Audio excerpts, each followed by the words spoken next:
Good evening. I'd like to call to order the meeting of the Wheat Ridge Planning Commission for February 20th, 2026. It's what, the 19th? The 19th. The 18th. I never get the day right. I'm lucky I made it to the meeting. All right. So tonight's Planning Commission meeting is being held in person and online. Commissioners, Planning Department staff, and members of the public are attending in the Wheat Ridge City Hall and by way of Zoom. If you would like to make any comments, if you wish to make any comments by participating virtually, you may do that through either Zoom or calling in. A Zoom meeting link and dial information can be found on wheatridgespeaks.org. In addition to being online via Zoom, we are also broadcasting this meeting on Channel 8 and wheatridgespeaks.org. And when it is time for public comment, and there will be 3 opportunities tonight, those who wish to comment on our Zoom connection, you can use the raise your hand button. If you do not plan to speak, we encourage you to watch on Channel 8. May I get a roll call of the members? Anna Sparks, Present. Christine Disney, Present. Daniel Gravy, Here. Michael Moore, Here. Sierra Quiones, Here. and Krista Hollab is absent tonight. Let's please stand for the Pledge of Allegiance. I pledge allegiance to the flag of the United States of America and to the republic for which it stands, one nation, under God, indivisible, with liberty and justice for all. The next item is approving the order of tonight's agenda. Does anyone have any changes? Seeing none, the agenda will stand as published. Next, we will vote to approve the minutes from the last meeting of December 18th, 2025. Are there any additions or corrections to those minutes? May I have a motion to approve? So moved. Second? Second. Commissioners, please vote.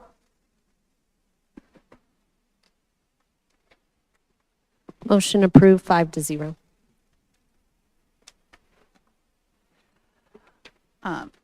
We'll now open the general interest public forum.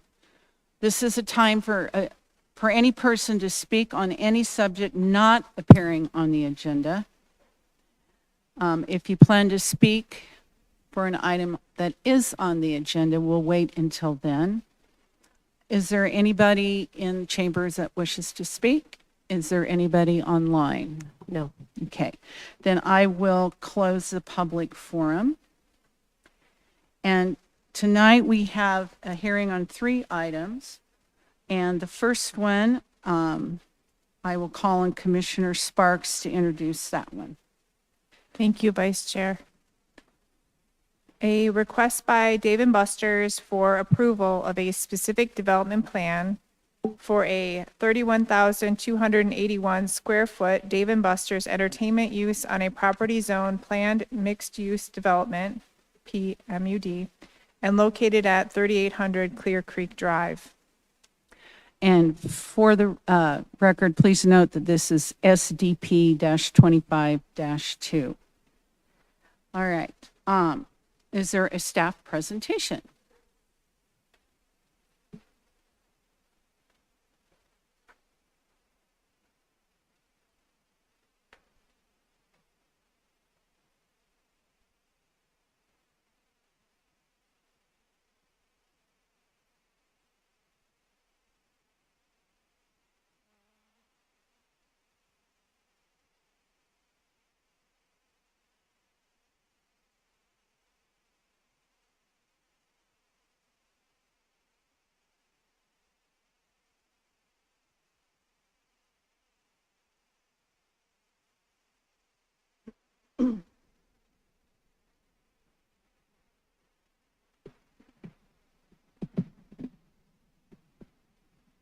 Okay. All right, good. Good evening. My name is Gianna Easley, and I am the planning manager for the city, and I am presenting this item tonight on behalf of Stephanie Stevens, the case manager on the project. This is case number SDP 25-2, which is a request for approval of a specific development plan for a Dave & Buster's entertainment use located at 3800 Clear Creek Drive in the Clear Creek Crossing mixed-use development. And at this time, I would like to enter into the public record the contents of the case file, the zoning ordinance, and this digital presentation. The property is within the city of Wheat Ridge. All appropriate notification and posting requirements have been met, and therefore Planning Commission has jurisdiction to hear this case. Okay. So as you can see on the screen, the subject site is outlined in red. An SDP was recently approved for a Bank of America to the northeast of the subject site, and an SDP is under review for a Bird Call restaurant to the northwest. Also to the northwest, Crossing Drive infrastructure plans were recently approved to create an enhanced roadway and pedestrian corridor, or PASEO, connecting from 40th Avenue to Clear Creek Drive, as well as a private drive on the north side to serve the proposed development and adjacent users, all of which are currently under construction. A Home 2 hotel is currently under construction just west of Crossing Drive at the northeast corner of 40th Avenue and Clear Creek Drive. A subdivision plat is under review to split the Dave & Buster's lot into 2 lots. The replatting will result in 1 remaining vacant site within Block 2, south of the subject site, which is reserved for a restaurant or retail user. The subject site is located within the Clear Creek Crossing planned mixed-use development zoning, which is shown in green on the map, and is located within Planning Area 3, also known as the Vineyard District, denoting this area as a commercial subdistrict within the development. The site is surrounded by the same Clear Creek Crossing mixed-use zoning. This request for a specific development plan, or SDP, approval is a second step in a 2-part approval process pertaining to planned developments. The first step occurred in 2018 when the Planning Commission and the City Council approved the Clear Creek Crossing Planned Mixed-Use Outline Development Plan, or ODP, which establishes the zoning. The zone change also included approval of a vision book that establishes the intended design and architectural themes and materials, as well as a design pattern book that includes a more substantive development regulations. An SDP for each building, lot, or phase is required as a second step, which is where we are now. Several SDPs have already been approved at Clear Creek Crossing, including Bank of America, the Lookout Restaurant Corridor, Bonfire Burritos, Primrose School, Home 2 Suites Hotel, Outlook Apartments Phases 1 and 2, Intermountain Health Lutheran Hospital Campus, Hampton Inn Hotel, Lifetime Fitness Facility, Foothills Credit Union, Maverick, previously Come and Go Gas Station, and Dutch Brothers Coffee Shop. The applicant is requesting to build a 31,281 square foot Dave & Buster's entertainment establishment. Entertainment uses are permitted in Planning Area 3, or the Vineyard District of Clear Creek Crossing, which includes the subject site. I'll walk through the proposed conditions in more detail in the next few slides, but the site also takes into consideration adequate vehicular access, planning area connectivity, and pedestrian connections. Okay, so starting with access, the subject approximately 4.5 acre Dave & Buster's site is shown with a star on the screen. 2 points of vehicular access are provided from the north and south property drives that stem from Crossing Drive and Clear Creek Drive. Crossing Drive will feed into a signalized intersections and will extend southwest across Clear Creek Drive to connect to the Lookout Restaurant Corridor, currently under construction. Pedestrian connections are proposed to the northwest and south to tie into surrounding streets and planning areas. Note that the Bird Call restaurant, which is slated to go to the site just north of this one, is going through a corporate reorganization, and this project is currently on hold, yet no matter the case, will be subject to holding the circulation network shown here. On this slide, you can see an excerpt of the SDP with north shown on the left. So note that this diagram is rotated, north is to the left. The 31,000 square foot building is tucked along the east side of the site adjacent to Interstate 70, shown at the top of the screen. The SDP reflects 284 parking spaces. The parking is situated primarily to the west and south and screened from adjacent streets by landscaping. The parking area includes sidewalks shown with the blue lines and arrows on this slide, allowing pedestrian access from the site to the private street, public streets, and signalized intersections. The design pattern book establishes setback and building orientation requirements specific to each development district within Clear Creek Crossing. For Planning Area 3 within the Vineyard District, there is a build-to requirement along Clear Creek Drive where either 50% of the buildings along the street or a landscape wall must be located within 0 to 50 feet of the property line. The applicant has elected to provide an enhanced landscape wall with plantings along Clear Creek Drive to maximize parking. The proposed building orientation will result in high visibility from the highway, easy access into the site via Crossing Drive connecting to the two signalized intersections nearby, and enhanced pedestrian connections to the surrounding uses. The project meets the minimum requirement for 20% of the gross lot to be landscaped by utilizing perimeter landscaping, parking lot landscaping islands, streetscape trees, and entry plaza and planting beds near the building with a variety of trees, shrubs, ornamental grasses, and perennials. Enhancements to the private drive are proposed along the north side of the site to include detached sidewalk and landscaping. The project is meeting the minimum planting requirements. The design pattern book includes a plaza requirement for Planning Area 3 with a minimum of 5,000 square feet of plaza required in this sub-district. The Home 2 Hotel fulfilled this requirement. However, Dave & Buster's has elected to add an entry plaza to further accentuate the space in a location supported by the design pattern book, which has been designed to complement other plaza spaces throughout the development.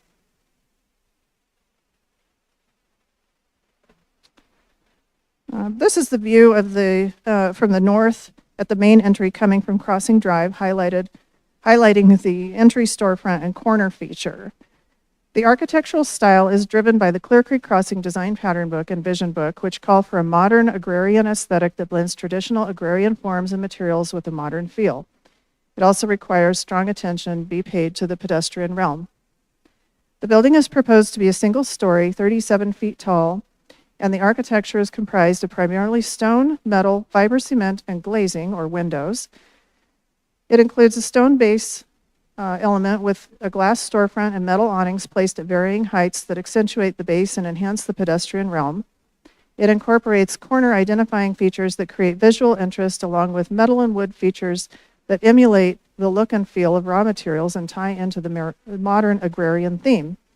The nature of the business inherently restricts the amount of natural light that can be introduced into the interior space. So the applicant has had to be creative in the design of the exterior to include sufficient glazing that acts as transparency and meets the requirements of the design pattern book.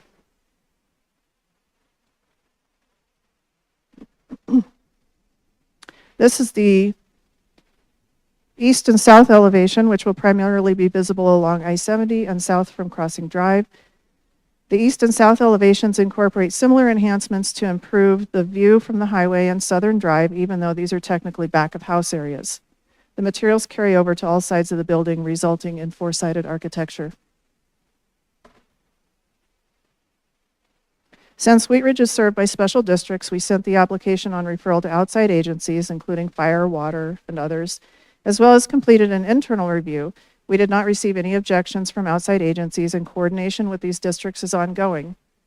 Civil construction documents are also under review. A recommended condition of approval has been added to denote that minor changes may be required to coordinate this development with surrounding infrastructure improvements being constructed by the master developer and to match civils and plat with the approved SDP.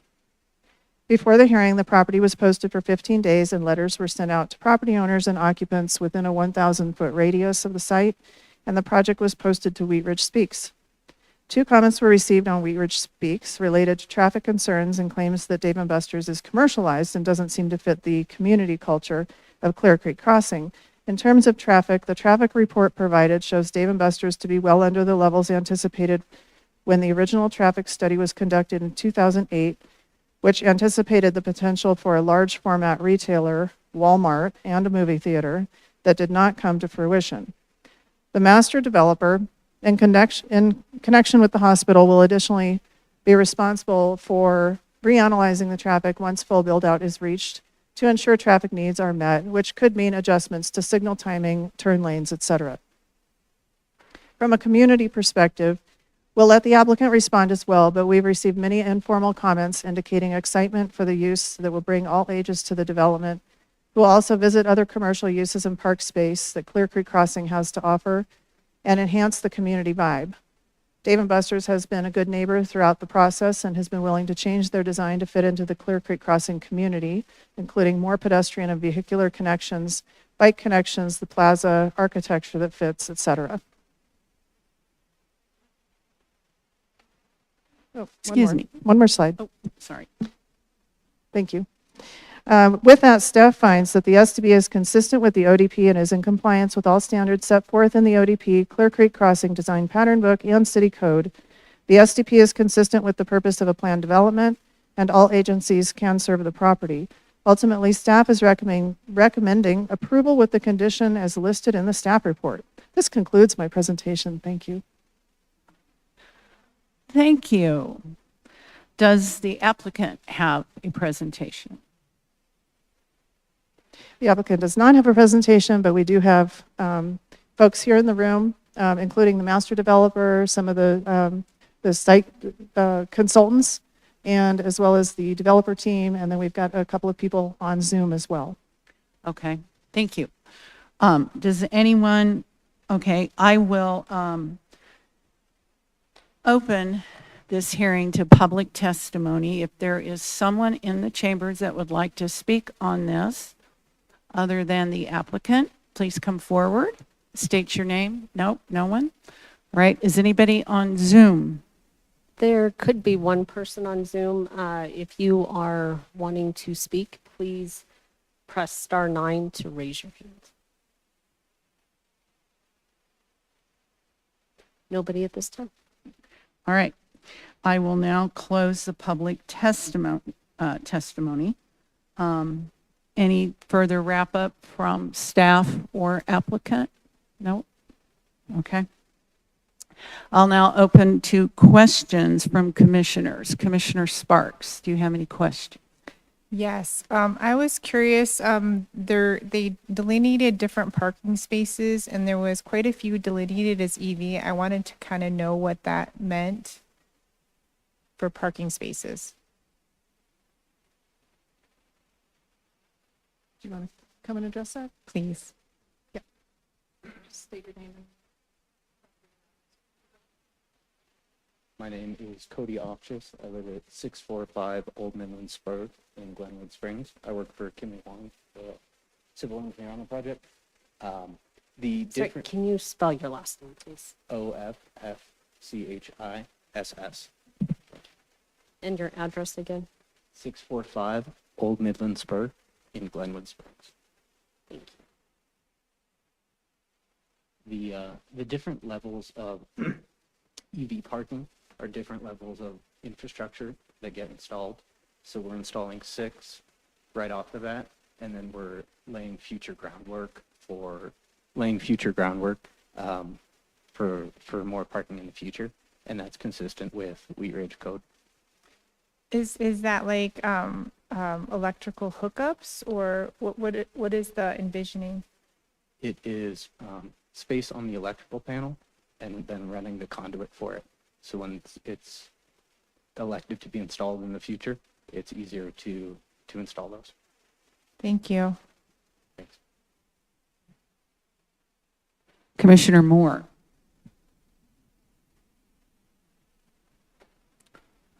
Currently, no questions at this time. Commissioner Gravy. Thank you. Jana, a couple of quick questions maybe for you. There was part of the presentation, and I may have not been paying attention for a moment, but where you mentioned something about the community culture of the Clear Creek Crossing development. Can you find that sentence or two in your presentation and reread that part for me? Sure.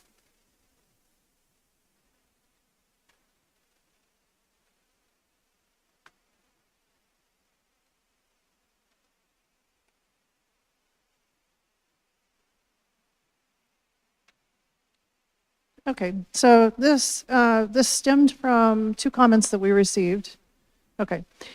And so what I stated was, from a community perspective, we'll let the applicant respond as well, but we've been receiving many informal comments indicating excitement for a use that will bring all ages to the development, who will also visit the other commercial uses and park space that Clear Creek Crossing has to offer and enhance the community vibe. Dave & Buster's has been a good neighbor through the process and has been willing to change their design to fit into the Clear Creek community, including more pedestrian and vehicular connections, bike connections and amenities, architecture that fits in plaza space, et cetera. Okay. I thought it was before that there was mention in it too, but maybe I misunderstood.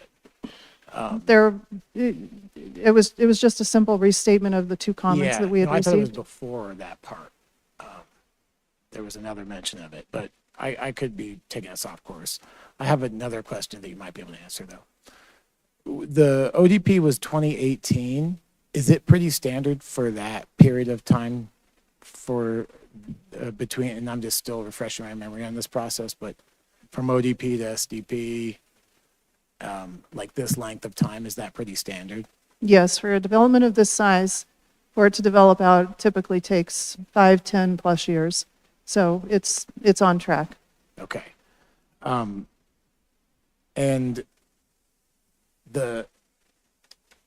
our packet has a reference to the size of the site being 4.57 acres. Is that including or excluding the future pad site that you've got on this slide here? That would be after the replat, and this would be the remaining lot size. Okay.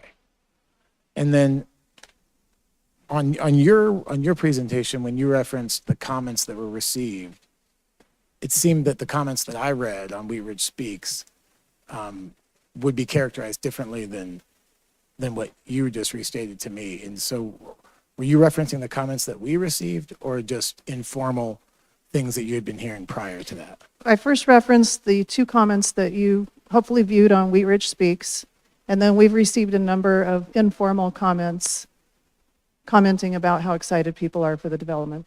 Gotcha. But the two on Wheat Ridge Speaks, both to my memory, weren't quite as excited about the development. No, I have them if you'd like me to read them into the record. Oh, I mean, I read them, so I was just making sure I understood your presentation on that point correctly. Yeah. I think for now, that's all the questions I have. Thank you. Okay. Commissioner Quinones. I have no questions. I have one question, and this is just minor.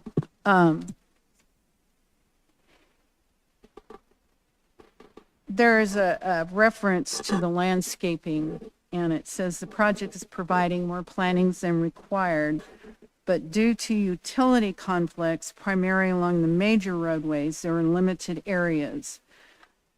So trees could not be planted. Is that because of, I wouldn't think it would be overhead power lines. Is it just because there's sidewalks and, There would be underground utilities.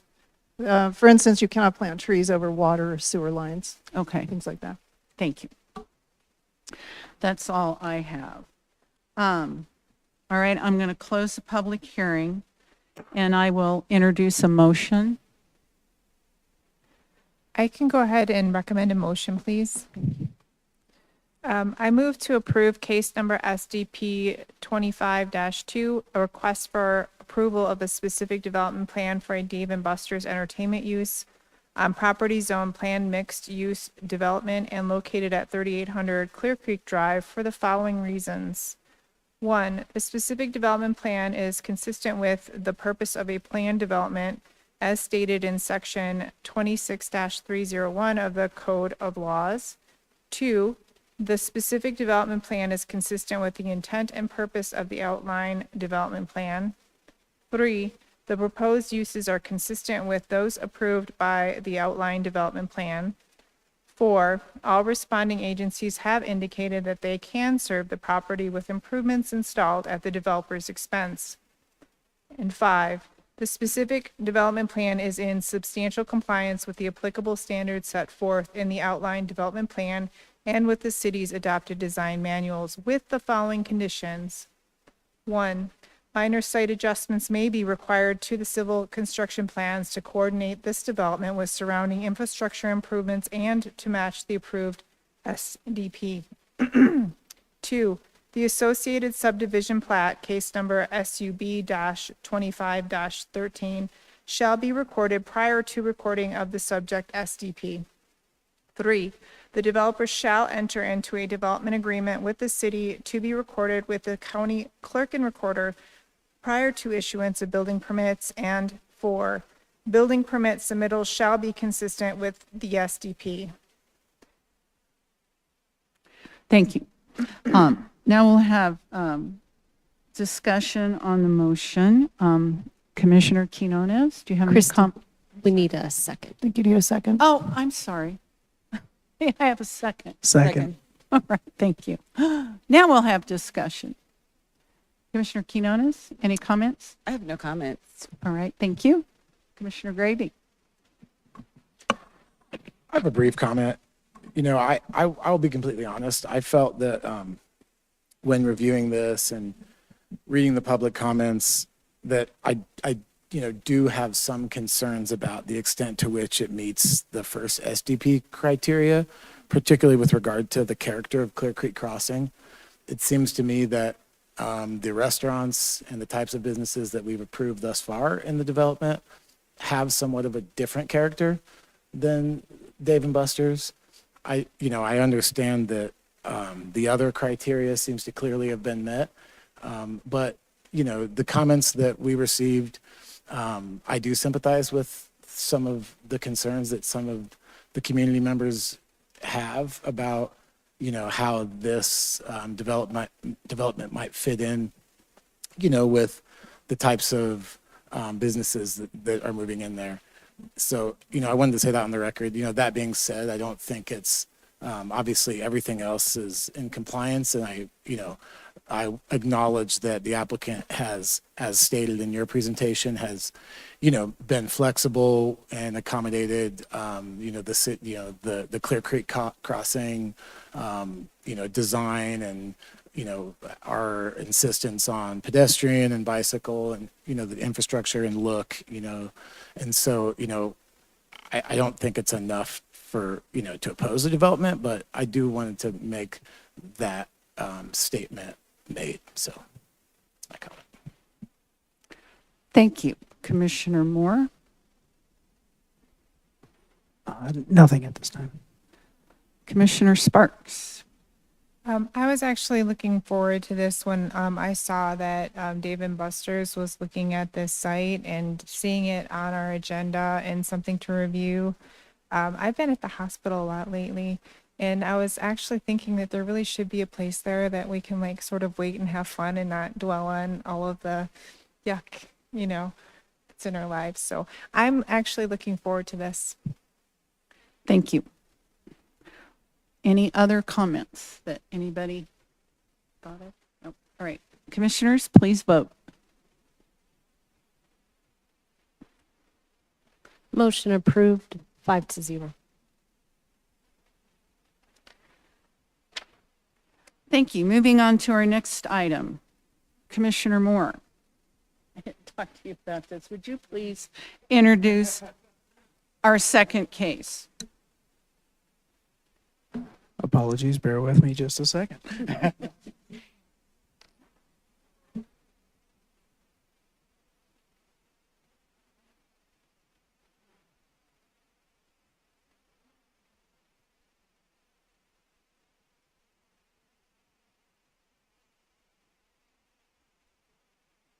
Okay. Case number ZOA-26-2. Test, test. The item under consideration is to amend Chapter 26 of the Wheat Ridge Code of Laws to update the review process for qualifying affordable housing projects and to update accessory dwelling units, ADU, setback requirements for some zone districts to ensure compliance with state regulations. Notice for this public hearing was provided pursuant to the Code of Laws. Thank you. Is there a staff presentation? There is. I will present, and then Jana and I are both available for questions. So thanks, commissioners. Scott Cutler, senior planner. And just wanted to give some background on why we're coming back to Planning Commission with some additional code amendments related to housing. I think some members on this commission have seen previous efforts to amend our zoning code related to housing, and this is another push to get there in terms of meeting state regulations. But over the past few years, City Council has approved several zoning code amendments related to housing and accessory dwelling units to achieve local policy goals and also to comply with state law. To give some background, we originally approved ADU regulations back in 2022, and then we most recently updated those regulations in May of 2025 to align with state requirements, which removed owner occupancy requirements and then revised ADU size restrictions as well. In 2022, Colorado voters approved Prop 123, which is a statewide affordable housing fund, and City Council, through various resolutions, has approved our commitment to Prop 123 and also making us eligible for Prop 123 funds, most recently in October 2025 when they approved a resolution of support. Yes, I will do that. To establish an expedited review policy for qualifying affordable housing projects. That resolution also allowed staff to prepare internal policies and procedures approved by our director, Lauren Michalak, and formally approved by the Department of Local Affairs, or DOLA, at the state. And the state has continued to pass a series of state housing laws, most recently last year, or sorry, in 2024, with the parking regulations that we looked at, the accessory dwelling units, and some others. And we were able to prepare for those by approving some code amendments. State agencies like DOLA and also the Colorado Energy Office use compliance determinations when scoring or awarding competitive funding. So for example, we apply for grant funding, and if we're compliant with state legislation, we get higher up on the priority list to actually receive state funding or grant funding. They really want to make sure that cities are moving forward towards compliance in good faith. And if we're not compliant, we risk being deprioritized or deemed ineligible for these funds. So we recently received a $4.5 million grant because we are in compliance from TOSI, and that is the Transit Oriented Communities Infrastructure Grant from the Colorado Energy Office. And to remain competitive for other grants, we recognize that there are two changes that need to be made in our zoning code, one related to ADUs and then one related to our expedited review for affordable housing in order to remain competitive for those funding opportunities. Something we already believe that we're doing, but just making sure that we're in alignment and moving all of that forward. So I'll briefly touch on, excuse me, the accessory dwelling units part first, and then I'll move into the administrative site plan review, which is a requirement of the expedited review program. So like I said, we began regulating ADUs back in 2022. Those regulations are all within the zoning code. And then in May of 2025, City Council approved 3 code amendments to comply with House Bill 241152, which is the ADUs bill, removing the owner occupancy requirements, adjusting allowable size, and then allowing ADUs in planned developments. And we submitted in June of last year an ADU compliance report to DOLA, demonstrating the city's position that our ADU regulations were compliant with state law.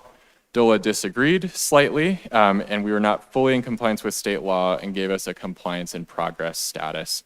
There were 3 minor changes that need to be made related to the setbacks for attached ADUs, so an ADU that is attached to the main building, in 3 zone districts, R1A, A1, and A2.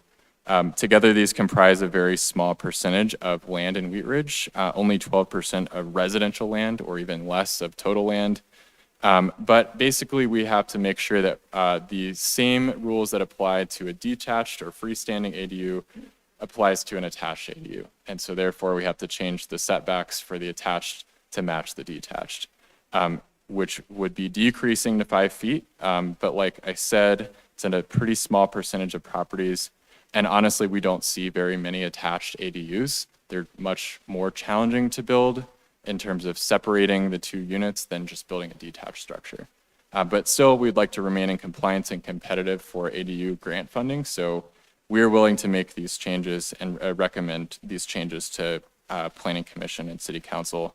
Like I said, it's a very minor change. We don't believe it will have impact to much of the city and to be honest, likely not result in any changes to what's already getting built out there. We are seeing a lot of detached ADUs, but not so much on the detached. So we're proposing to add a footnote in the zoning code that basically says if you're building an attached ADU, this is your setback, which will match the detached. And then the second part is the administrative site plan review. So Proposition 123 requires participating jurisdictions like Wheat Ridge to implement an expedited review process, or what we're calling the fast track process, for qualifying affordable housing projects. So in fall of 2025, City Council approved a resolution of support authorizing staff to establish this expedited review policy consistent with state requirements.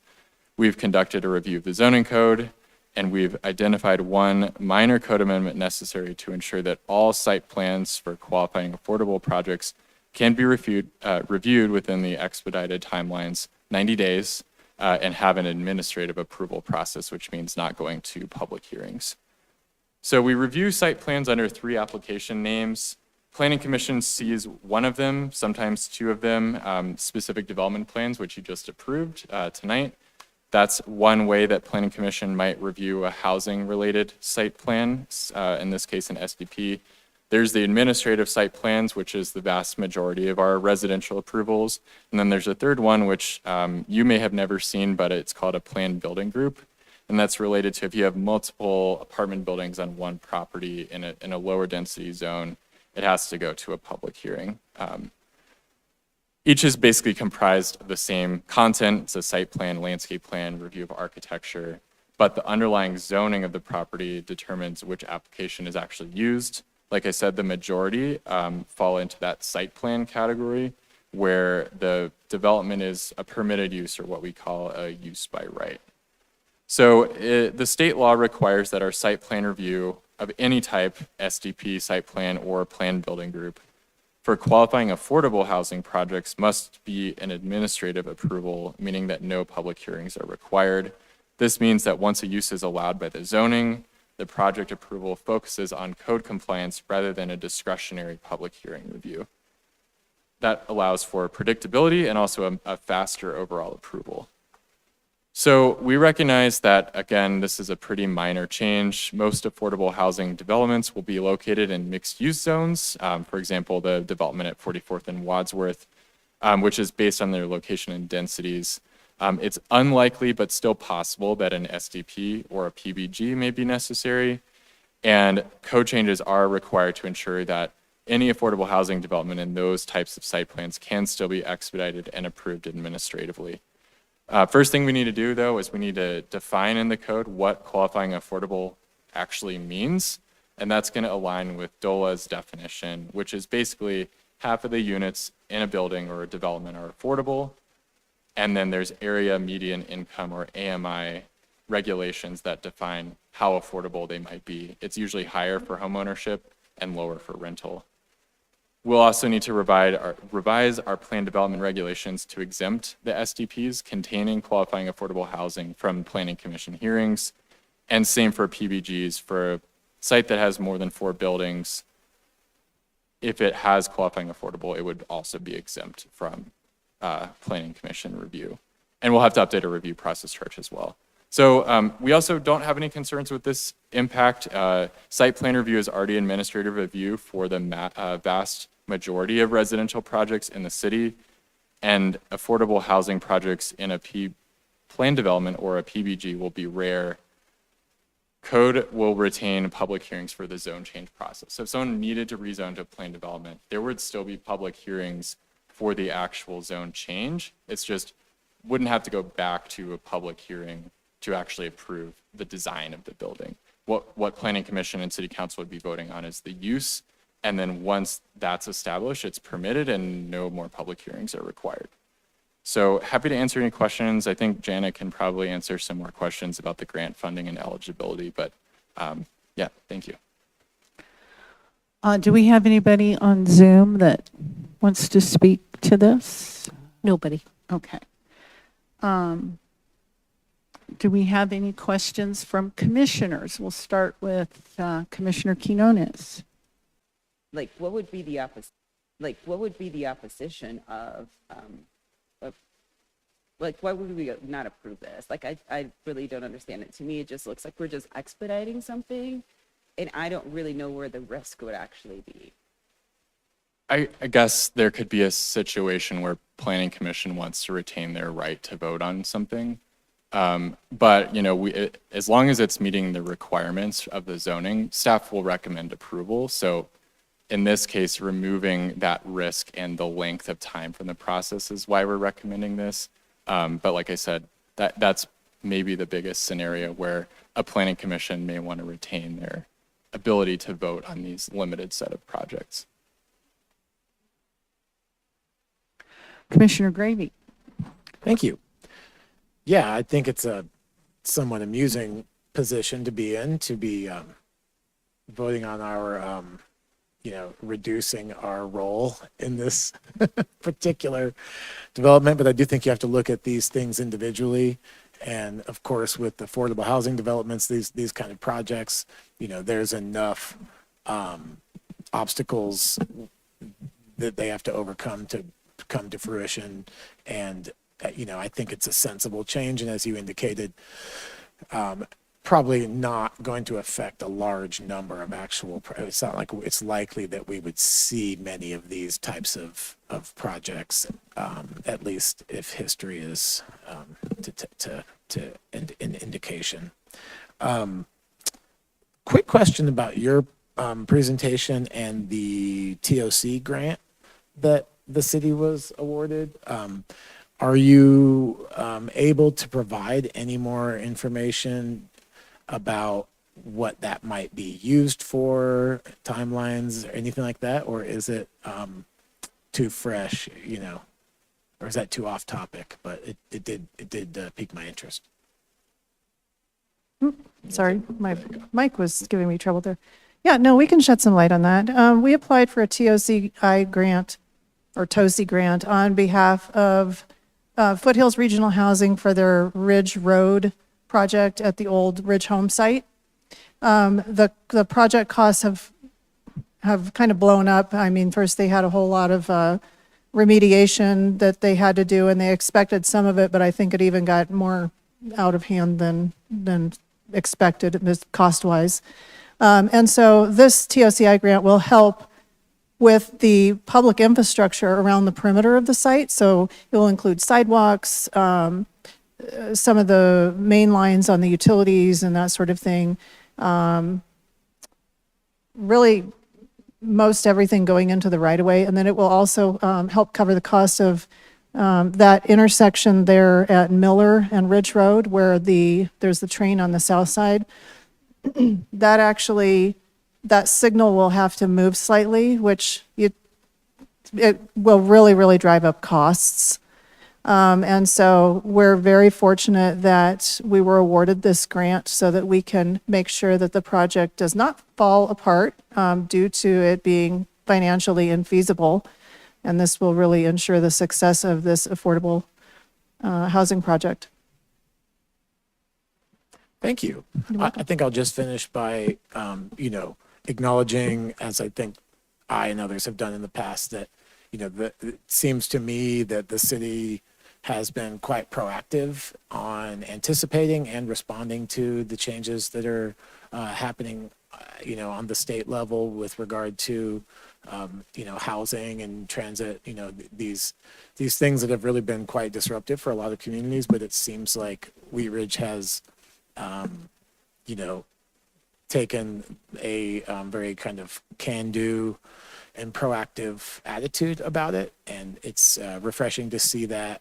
And, I think the city, I think it makes the city, come off as very kind of forward-looking, and, I appreciate it. So, thank you. Commissioner Moore. Don't really have any questions, but if I can make a comment now, or do we want to wait? Can do. Commissioner Sparks. Yes, I would like to say that I would not want you to miss out on $1 million+ from any state grants in the future. And if this is what the state wishes, even though it would take some authority from the board, if it makes sense to the state, then it makes sense to me. Okay, thank you. Any other questions from commissioners that have arisen? All right. I will entertain a motion. I move to recommend approval of the proposed ordinance amending Chapter 26 of the Wheat Ridge Code of Laws, supporting the compliance with state legislation regarding housing supportive code amendments to remain eligible for state funding opportunities. Is there a second? Second. Any further comments regarding this before we vote? Mr. Moore, Commissioner Moore. I guess I wanted to say, Scott, thanks for the presentation. Thanks to staff for doing this. I think this is a great work. I was actually kind of excited about what's going on over there on Ridge, and to hear that it was maybe running into some problems and impossibilities. Being able to jump on this, I'm sure it was tedious.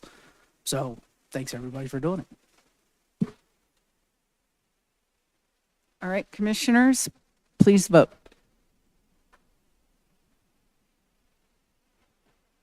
Motion carried 5-0. All right, and moving along for our third hearing, Commissioner Gravy will introduce.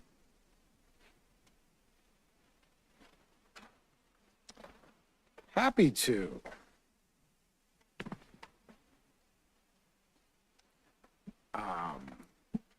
Next item is an ordinance amending Chapter 26 of the Wheat Ridge Code of Laws to impose zoning limitations on the keeping of small animals.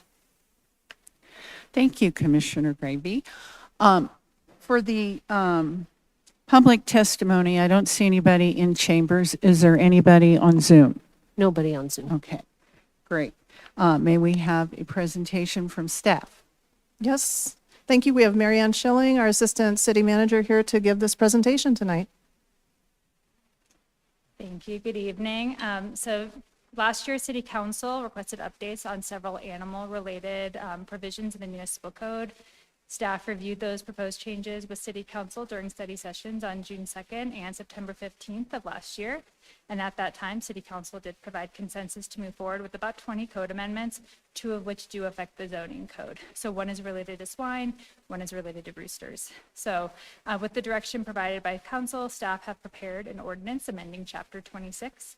Should the Planning Commission recommend approval, this ordinance will be presented alongside presented to City Council alongside updates to Chapter 4 of the code. Anticipate any pushback from the community on this item. Moving on to roosters in the city. The municipal code actually does not currently mention the word rooster, which has created some confusion in the past. In section 26-606, it does permit poultry.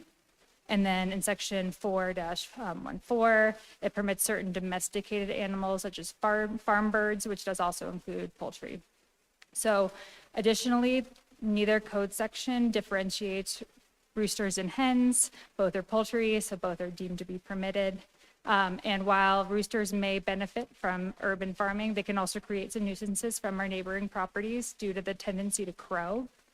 And the city does receive occasional complaints, most often when roosters violate these noise ordinances and other provisions to the municipal code. So although our staff and our community service officers are experienced in addressing rooster-related concerns, the city has received feedback that the city code does lack clarity regarding roosters. So to address these concerns, City Council on September 15th did direct staff to allow up to 1 rooster per property in residential and agricultural zones under 1 acre in size, and up to 3 roosters per property in residential and agricultural zones in 1 acre or larger.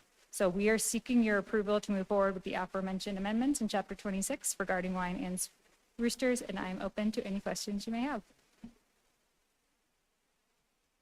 Thank you.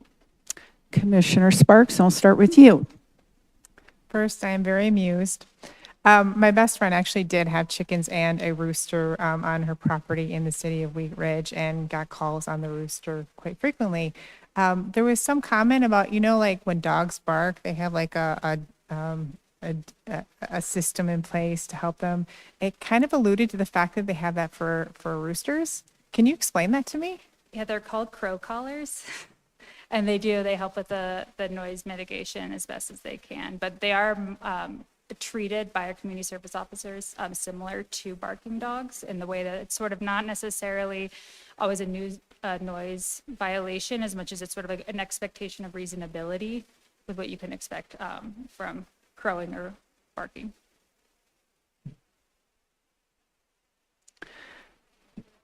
Commissioner Moore. No questions. Commissioner Gravy. No questions. Commissioner Quinones. I have a question. Do we have individuals in residential areas in less than 1 acre with more than 1 rooster? We don't currently track it. You don't have to get a permit for it. So we don't have, numbers on staff. Okay. But colloquially, yes, we do. Okay, so what happens once we pass this? Right now, we do have an example in the city where I guess no, the example I'm thinking of actually, they used to have 3, but now they have 1. So my understanding is that they would likely be able to maintain their roosters, but then as the roosters pass, they wouldn't be able to substitute those roosters. Okay. Go Roosters. So was there recently a study session about this later than September? I seem to recall seeing people coming to chambers at City Council to argue in favor of passing this. Am I correct on It was that? on September 15th. That was September Rooster Night. 15th. Wow, time flies. So how many properties in Wheat Ridge are larger than 1 acre that would have roosters? There can't be that many left, can there? Going back to the table in the last item, we have very little agricultural, larger than 1 acre, residential properties within the city, so it would be a very small percentage. Okay. And I do know in my neighborhood of at least 2 houses that have chickens. And I was talking to the homeowner because I knew this was coming up, and I was asking her about roosters. And she had roosters, and they were a rooster. And she had to get rid of it because it was crowing all the time. And that would be my concern. I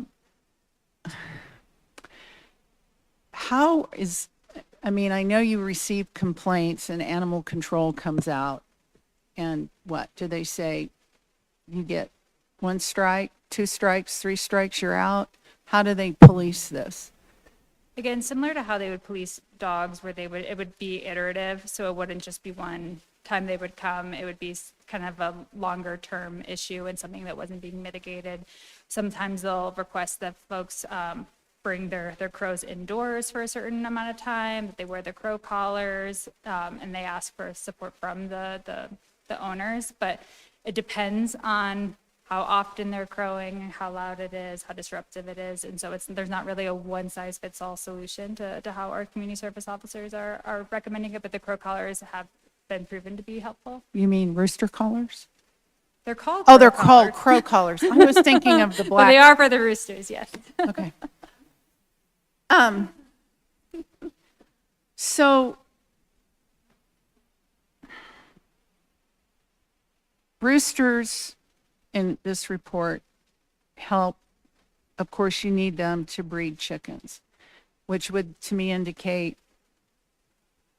are you like limited to how many chickens you can have on less than an acre?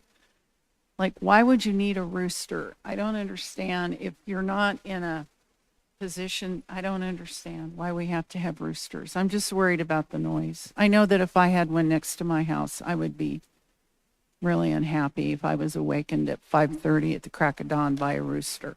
Do you want me to take this one? Because I grew up on a chicken Sure. farm. Please. So roosters have a very large spike on the back of their hand, and they aggressively protect all of the hens under their control. There's a lot of predators that want to eat the hens, and then there's also predators that eat the eggs, and they're very clever, very, very clever. And so sometimes we had a situation where there were foxes, and the rooster would actually lead the hens up into the trees to protect them from those ground dwellers. Thank you, Commissioner Sparks. Of course. I have no more questions. Commissioner Gravy. Sorry, but your Chair Disney's questions raised one for me just for clarification, and actually I have two. But the first one, in terms of the noise, because we did have a situation in my neighborhood on my block where there was somebody had a rooster and a neighbor was upset about noise. So I do have some sensitivity to that as well. And so just if this moves forward and then you're allowed, explicitly allowed to have a rooster, how does that then factor in on potential noise complaints that still might come? Because obviously they're still going to make noise. And I know that how it's being handled now, but how is the relationship with noise complaints going to be handled differently, or is it going to be once this changes?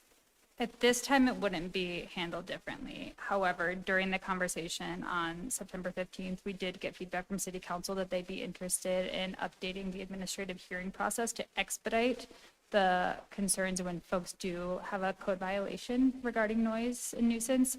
That hasn't happened yet. We haven't had that discussion, but it is top of mind for council that there may be another tool in their toolkit to help to address these concerns more quickly. Okay, so similar to dogs that can be noisy, you can allow people to have them, but there might still be challenges with noise if that happens. And then my other thought was, I thought the most, one of the more interesting lines here points out that all of our surrounding neighboring communities don't allow roosters.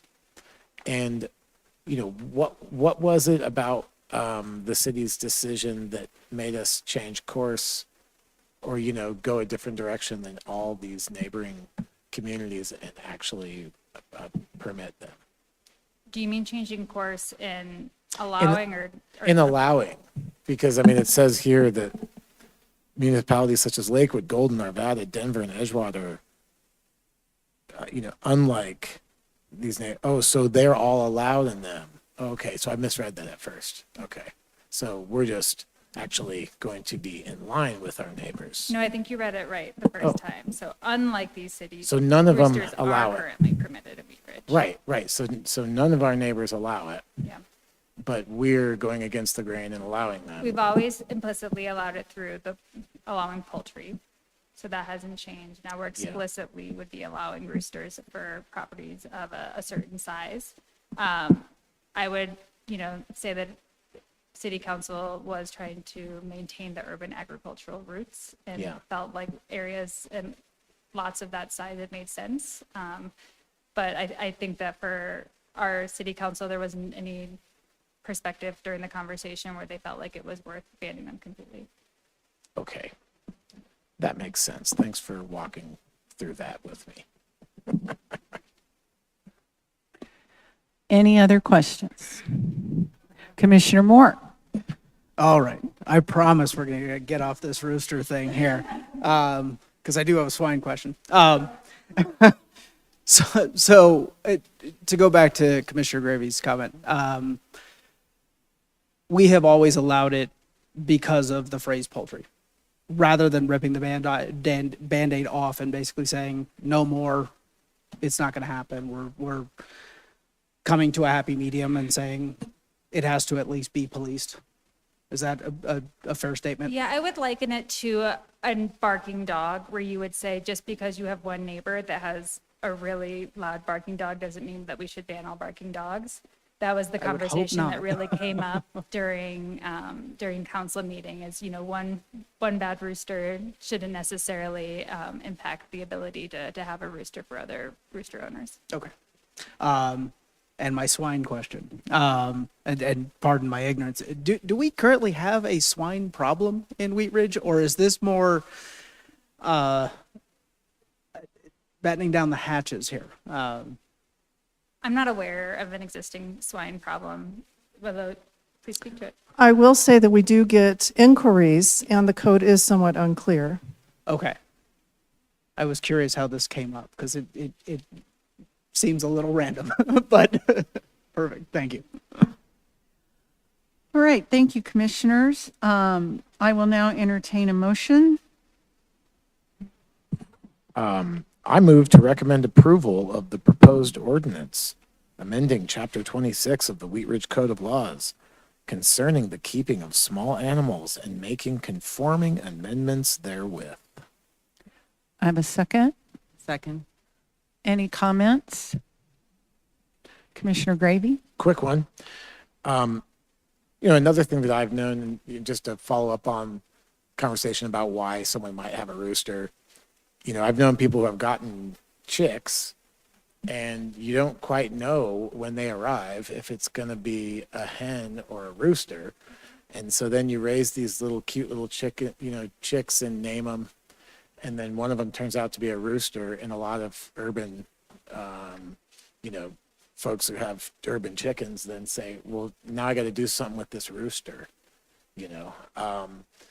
and so, and I do think that I will just say I do, as someone who, embraced the city's, urban agriculture reputation many years ago. It's comforting to see this carried forward, and the city being bold enough to allow folks to, have something on their property that really is a element of sustainability and can be really beneficial in a lot of ways to people. So I commend this decision by council and the city. Anyone else? Commissioners, please vote. Motion carried 5-0.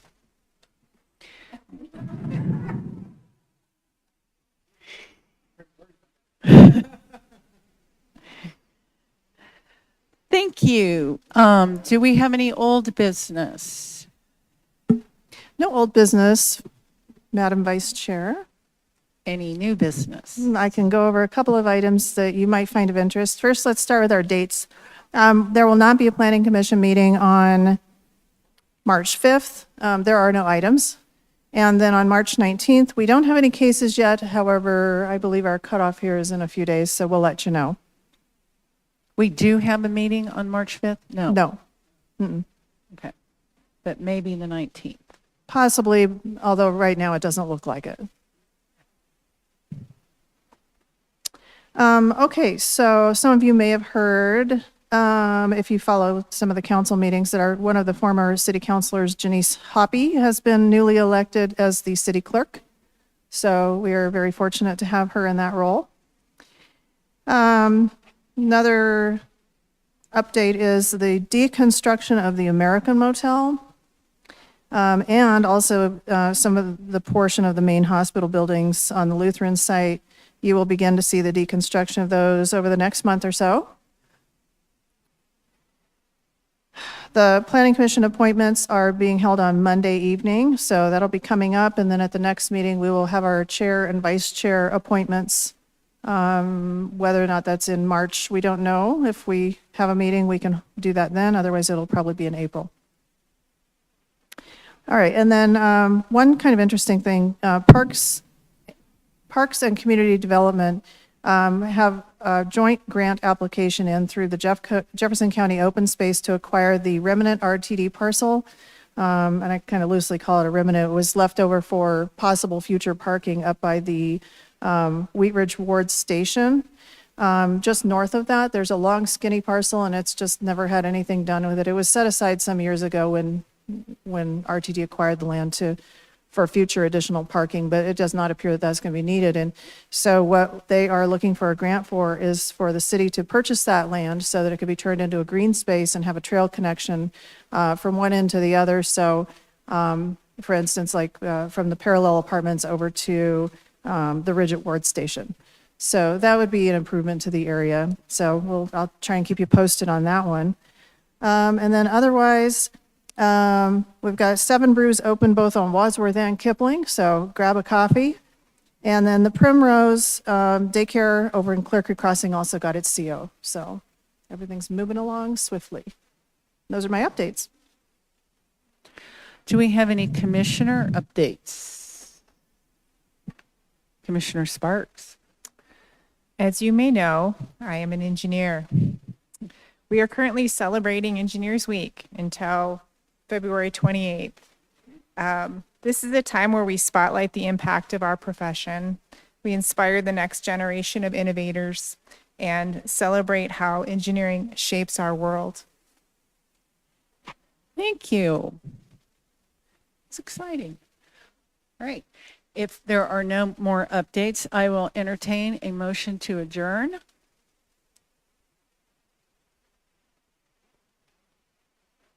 So moved, Madam Chair. There's a Second. Vice Chair. Please vote. Motion approved, 5-0. Well, I